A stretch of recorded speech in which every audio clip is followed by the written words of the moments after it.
Dear students, during previous lectures we discussed the different barriers that lead to breakdown in the process of communication. We know that the success of all the functions of management depends upon the effective communication.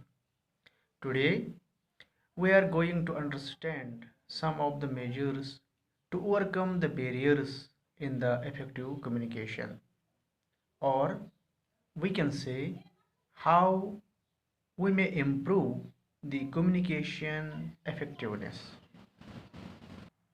Improving communication effectiveness.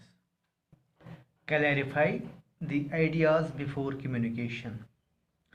Any issue to be communicated to a subordinate should be clearly and completely studied and analyzed by the superior. Moreover, it should be stated in such a manner that subordinate can easily understand it in the same sense in which the superior wants him to receive it. Number second, we have communicate according to the need of receiver. The level of understanding and education of the subordinates must be very clear to the manager. Manager should try to communicate according to their level. For improving communication effectiveness, the third measure we have to consult others before communicating. It is desirable to involve others in developing a plan for communication. Consulting the subordinates before communicating the message helps us to gain their ready acceptance and willing cooperation. Be aware of language and content of message. This is the fourth measure which we have to take under consideration for improving communication effectiveness. The language and content of the message to be communicated are very important aspects of an effective communication. The language should be clear, simple, and easily understandable. Similarly, the content of the message should not provide any harm to the sentiments of listeners, rather, it should stimulate them to give response. Fifth measure for improving communication effectiveness, we have convey things to help and value to listeners.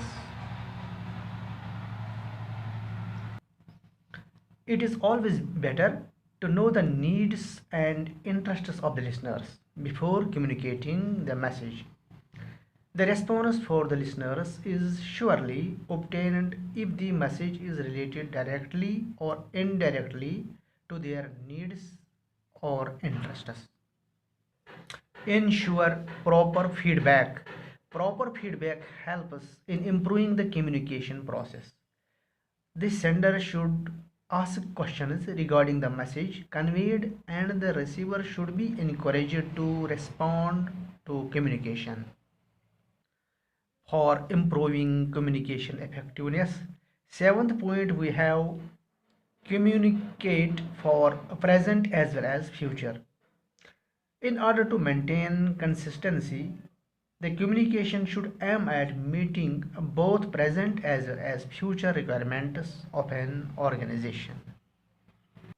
The eighth step for improving communication effectiveness, we have follow up communication.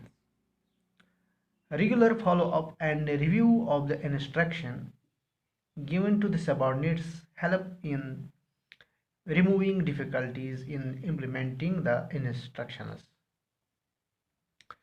For improving communication effectiveness, one more point which we have to consider is be a good listener. It has been well established that listening attentively solve more than half the problems in any organization. Hence, to overcome all likely communication barriers, A manager should try to be a good listener too. Dear students, today we try to learn some of the measures one must consider to overcome the barriers in effective communication. I will come to meet you in the next lecture, inshallah, with another topic. Till then, Allah Hafiz.